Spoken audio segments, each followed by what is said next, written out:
Hello and welcome back to my channel best to wiz में आपका स्वागत है। तो जैसा कि हम लोग कवर अप कर रहे हैं अभी एनसीईआरटी क्लास 6 हिस्ट्री जो है उसका चैप्टर 9 उसका थर्ड पार्ट है आज।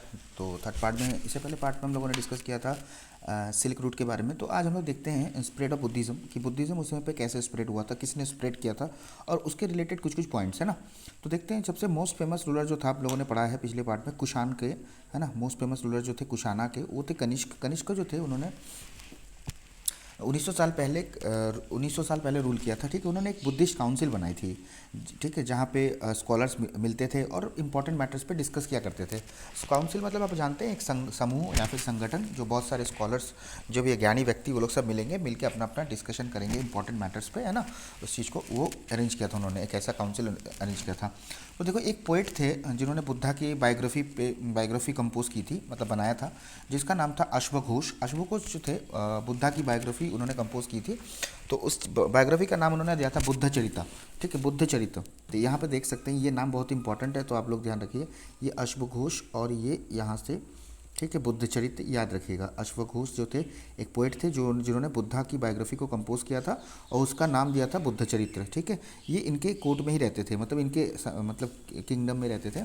जो आपके कुषाण रूलर थे कनिष्क, इनके पास रहते थे। ठीक है, तो जो अश्वघोष कहाँ थे, किसके कोर्ट पोइट थे, ये याद रखिएगा। अश्वघोष किसके पोइट पोइट थे, कनिष्का के। तो सिनोनिम देख लीजिए यहाँ पे, अश्वघोष ए, ठीक है, लिखा था उन्होंने बुद्ध चरित्र और किसके कोर्ट में थे, कनिष्क के, ए बी के। ठीक है, अश्वघोष, बुद्ध चरित्र और कनिष्क। ठीक है, ये तीन याद सिस्टम में याद रखिएगा, याद रह जाएगा, है ना।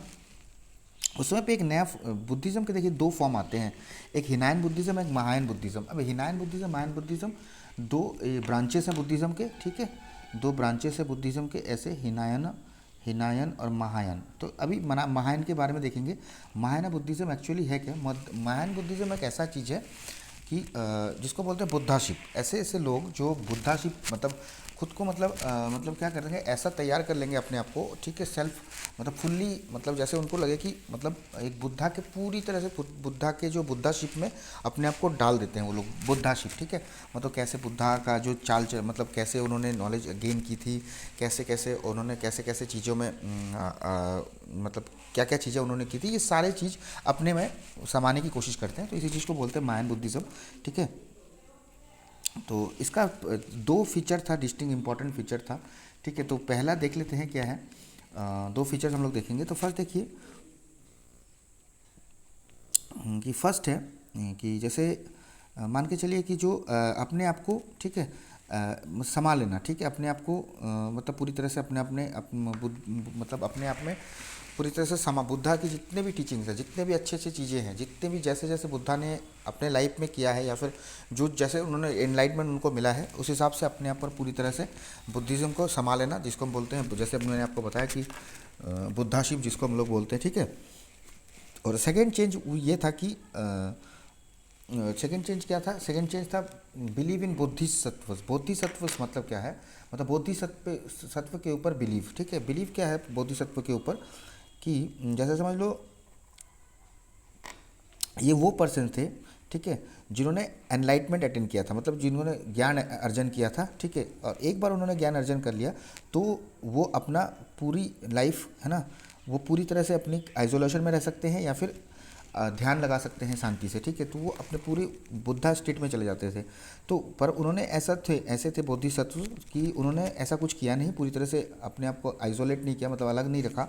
उन्होंने क्या किया, उन्होंने इसके बदले में अलग अलग मतलब वो सोचे कि पूरे वो वर्ल्ड में रहेंगे और रह के लोगों को टीच करेंगे। ठीक है, कि जैसे गुरु मान के चलो, बुद्धिज़्म के जो गुरु होते हैं, ठीक है, मतलब जैसे हमारे पास में पंडित हो गए हिंदुज़्म में, बाकी दूसरे रिलीजन में जैसे जैसे गुरु लोग होते हैं, तो उसी हिसाब से बुद्धिस्ट मतलब जो बुद्धिज़्म को जो मतलब गुरु जो लोग बनते थे वो गुरु बनते थे बोधिसत्व। ठीक है, ऋषि मुनि टाइप का बोधिसत्व।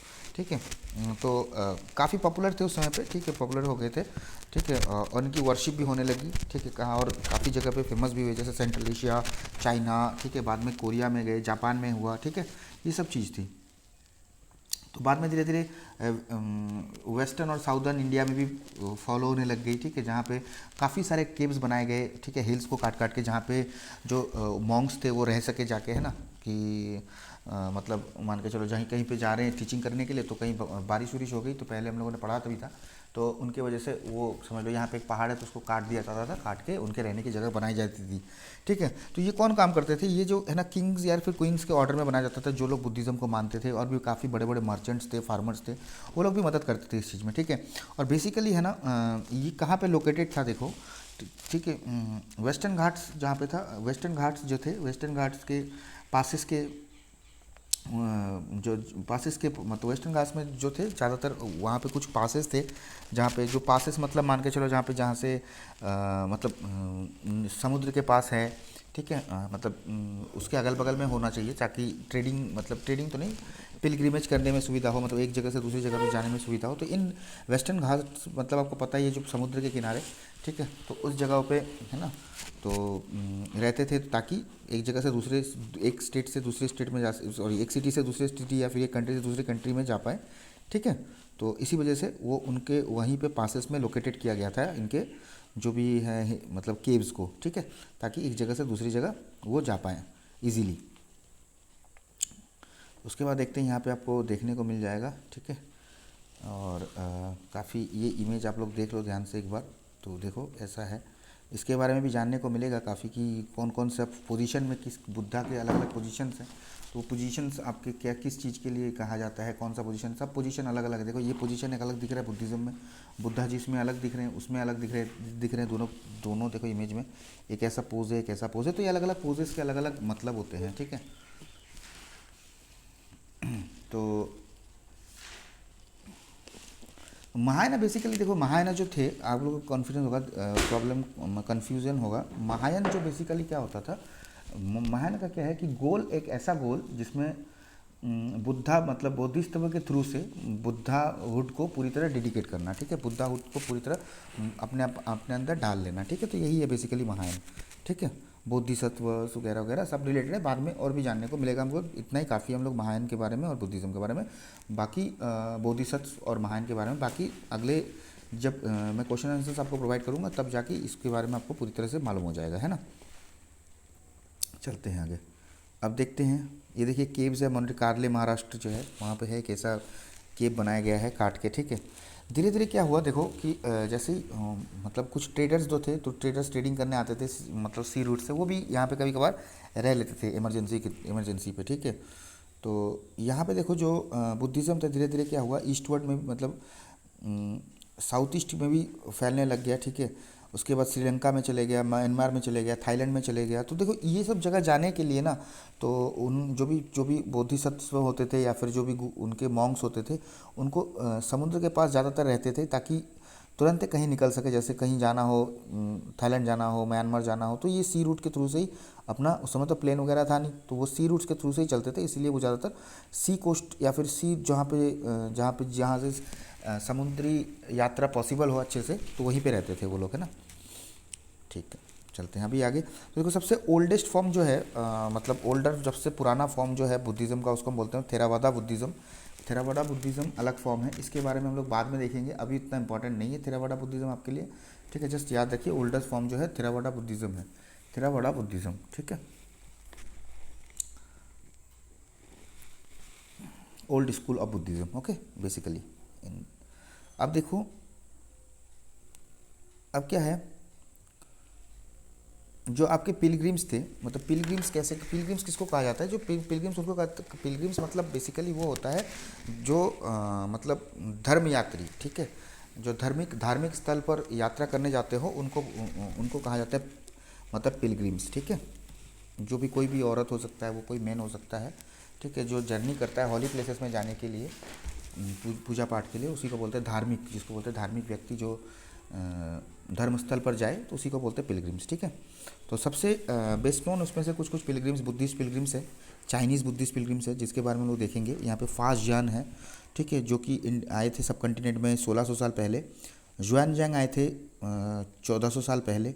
ठीक है, आई क्विंग आए थे, जैसे जुआनजांग आए थे उसी के जस्ट फिर 50 साल बाद आई क्विंग आए थे।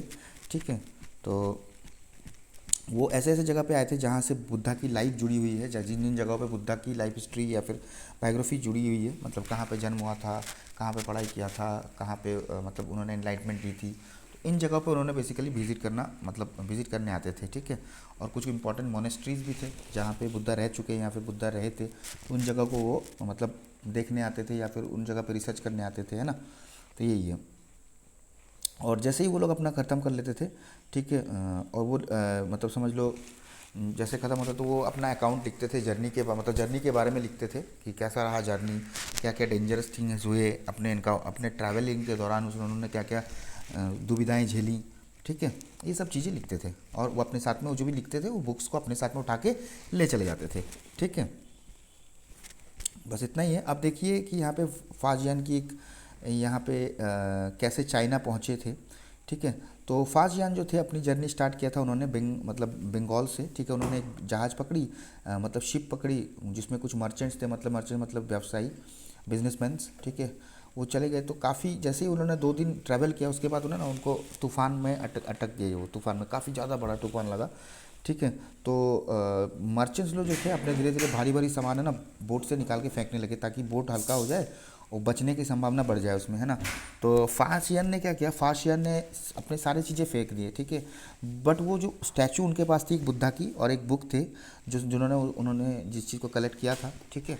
तो उसको रख के बाकी सब चीज़ उन्होंने फेंक दिया। फिर धीरे धीरे क्या हुआ, 13 दिन के बाद सिचुएशन कंट्रोल में आई, ठीक है। उसके बाद सब ठीक ठाक रहा।